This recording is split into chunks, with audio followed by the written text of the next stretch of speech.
হাদিস শরীফের মধ্যে আছে হযরত সাদ বিন আবি ওয়াক্কাস রাদিয়াল্লাহু তাআলা আনহু ফরমান, আমি মক্কা বিজয়ের বছর এত বেশি অসুস্থ ছিলাম, মৃত্যুর কাছাকাছি পৌঁছে গেলাম। তো উনি বলেন, আমার একটি মাত্র কন্যা সন্তান, আর কোনো সন্তান সন্ততি ছিল না। আমার অসুস্থতার খবর শুনে আল্লাহর প্যারা হাবিব সাল্লাল্লাহু আলাইহি ওয়াসাল্লাম আমাকে দেখতে আসলেন।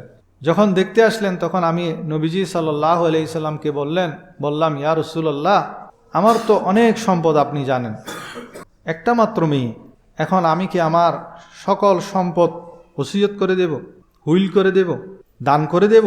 তখন নবী করিম সাল্লাল্লাহু আলাইহি ওয়াসাল্লাম সরাসরি বললেন, না, তুমি তোমার সমস্ত সম্পদ কি করিও না, ওসিয়ত করিও না।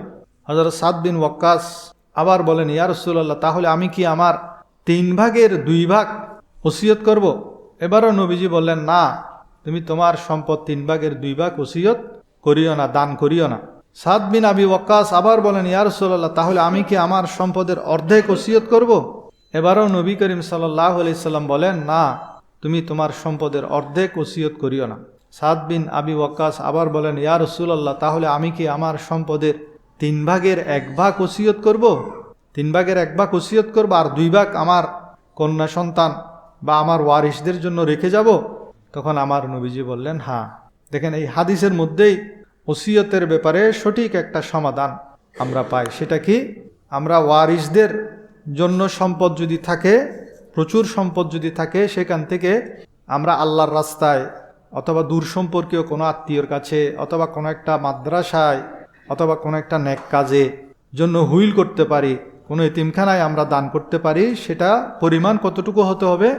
3 ভাগের 1 ভাগ। 3 ভাগের 1 ভাগের বেশি দেয়াটা আমার নবীজি নিষেধ করে দিয়েছেন। তাহলে সাদ বিন আবি ওয়াক্কাসের এই যে ধাপে ধাপে প্রশ্নটা আমাদের জন্য অনেক বড় উপকার। তো এরপরে নবীজি সাল্লাল্লাহু আলাইহি ওয়াসাল্লাম যে কথাটা বলেছেন, এটা আমাদের মনে রাখতে হবে। আমার নবী কি বলেন? সাদ বিন ওয়াক্কাসকে বলেন, ইন্নাকা আন তাদাআ ওয়ারাসাতাকা আগনিয়া খায়রুম মিন আন তাদাআহুম আলাতান ইয়াতাকাফফাফুনা আন-নাসা ফি আইদিহিম। অর্থাৎ ওয়ারিসগণকে, উত্তরাধিকারী যারা, তাদেরকে দরিদ্র বা পরমুখাপেক্ষী করে রেখে যাবার চেয়ে ধন সম্পদ দিয়ে তাদেরকে ধনী অবস্থায় রেখে যাওয়া উত্তম। আপনি আল্লাহর রাস্তায় সব সম্পদ খরচ করে দিয়ে আপনার সন্তান সন্ততিকে পরমুখাপেক্ষী করে দিলেন, গরিব রেখে গেলেন, সেটা ইসলাম সমর্থন করে না। আমার নবী বলছেন, তুমি আল্লাহর রাস্তায় খরচ করো, ওসিয়ত করো, দান করো, সেটা কতটুকু? তোমার সম্পদ থাকলে তার 3 ভাগের 1 ভাগ যাতে হয় বা তার চেয়ে কম যাতে হয়, এর চেয়ে বেশি দান করিও না। বাকি সম্পদ তুমি তোমার ওয়ারিসদের জন্য, সন্তান সন্ততি বা উত্তরাধিকার সম্পত্তি যারা পাবে তাদের জন্য রেখে যাও, যেন তারা মানুষের সামনে হাত না পাতে, যেন তারা পরমুখাপেক্ষী না হয়। এতটুকু সম্পদ তোমরা তাদের জন্য রেখে যাবে। উত্তরাধিকারী যারা, তাদেরকে যদি আপনি বঞ্চিত করেন, তার শাস্তির ব্যাপারে একটা হাদিস আছে। হযরত আবু হুরায়রা রাদিয়াল্লাহু থেকে বর্ণিত, আল্লাহর প্যারা হাবিব সাল্লাল্লাহু আলাইহি ওয়াসাল্লাম ইরশাদ করেন, নারী এবং পুরুষগণ পুরা জীবন আল্লাহর ইত্তেবা করেছেন, নামাজ পড়েছেন, রোজা রেখেছেন, হজ করেছেন, দান সদকা করেছেন, যাকাত দিয়েছেন, আল্লাহর ফরমাবরদারি করতে করতে তারা জান্নাতের দরজায় পৌঁছে যায়, এত বেশি নেক আমল করে। কিন্তু যখন 60-70 বছর হয়, হাদিসের মধ্যে 60 বছরের কথা আছে, যখন সে 60 বছরে পৌঁছলো, তখন সে কি করলো? তার সম্পত্তি যেগুলা, সেগুলা ওসিয়ত করে দিল। উত্তরাধিকারীদের যারা আছে, ওয়ারিস যারা আছে, তাদেরকে বঞ্চিত করলো। তখন তার জন্য দোজকের আগুন ওয়াজিব হয়ে যাবে, নাউজুবিল্লাহ। এখন আপনি অনেক নেক আমল করেছেন, পাশাপাশি অনেক সম্পদ অর্জন করেছেন, এখন শেষ বয়সে গিয়ে আপনি কি করলেন? আপনার সম্পদগুলা আপনি ওসিয়ত করে দিলেন, কোনো একটা মাদ্রাসার জন্য দিয়ে দিলেন, কোনো একটা এতিমখানার জন্য সম্পূর্ণ সম্পদ দিয়ে দিলেন, অথবা 3 ভাগের 2 ভাগ দিয়ে দিলেন বা অর্ধেক দিয়ে দিলেন। এতে কি হলো? আপনার উত্তরাধিকারীরা ক্ষতিগ্রস্ত হলো। আপনি কতটুকু দিতে পারবেন? 3 ভাগের 1 ভাগ বা তার কম, ততটুকু আপনি ওসিয়ত করা আপনার জন্য ইসলামী শরীয়ত অনুমতি দেয়। তার চেয়ে বেশি দিলে মূলত আপনি আপনার উত্তরাধিকার, আপনার ওয়ারিস যারা, তাদেরকে ক্ষতিগ্রস্ত করলেন। যদি আপনি ক্ষতিগ্রস্ত করেন, যদিও আপনি 60 বছর পর্যন্ত আল্লাহর ফরমাবরদারি করেছেন, আল্লাহর প্যারা হাবিব বলেন, তুমি যদি তোমার ওসিয়তের দ্বারা তোমার উত্তরাধিকারীদেরকে ক্ষতিগ্রস্ত করো, এর কারণে তোমার জন্য দোজখের আগুন ওয়াজিব হয়ে যাবে। আমি বুঝাইতে পারছি? এগুলো কিন্তু খুব গুরুত্বপূর্ণ কথা, আপনারা খুব মনোযোগ দিয়ে শুনবেন।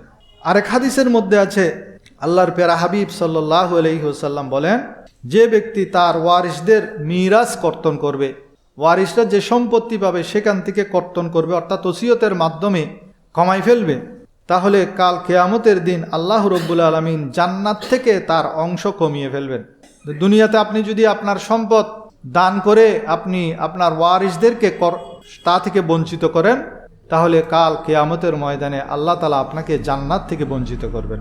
সুতরাং খোলাসা কথা হলো, আমরা ওসিয়ত করব যদি সম্পদ থাকে, ততটুকু ওসিয়ত করব যতটুকু ইসলাম অনুমোদন দিয়েছে, সেটা হলো 3/1 কম বা 3/1 এর বেশি আমরা ওসিয়ত করব না। বাকি অংশ আমরা ওয়ারিসদের জন্য রেখে যাব, যাতে তারা সচ্ছলতার সাথে চলতে পারে। আর ওসিয়ত করারও একটা ফজিলত আছে, ওসিয়ত করা উচিত। যেমন হাদিস শরীফের মধ্যে আছে, আল্লাহর প্যারা হাবিব সাল্লাল্লাহু আলাইহি সাল্লাম ইরশাদ করেন, যার মৃত্যু ওসিয়তের পরে হয়, অর্থাৎ যে মৃত্যুর আগে ওসিয়ত করে যায়, সে অনেক বড় সুন্নতের উপর মৃত্যুবরণ করেছে, সে তাকওয়ার উপর মৃত্যুবরণ করেছে, তার মৃত্যুটা শাহাদাতের উপর মৃত্যু হয়েছে। আর সে এমন অবস্থায় মৃত্যুবরণ করেছে তার সব গুনাহ আল্লাহ তাআলা মাফ করে দেন। সেজন্য সম্পদের 3/1 অংশের জন্য ওসিয়ত করে যাওয়া উচিত। যাদের সম্পদ আছে তাদের ওসিয়ত মুখে বলা অথবা লিখিতভাবে হতে পারে। ওসিয়ত করা যেমন নেকির কাজ, আবার ওসিয়ত করার সময় যদি ওয়ারিসগণ ক্ষতিগ্রস্ত হয় সেটা গুনাহের কাজ। তাই ওসিয়ত কিভাবে করলে সঠিক হবে, এর সঠিক বিধান কি তা জানা অত্যন্ত জরুরি।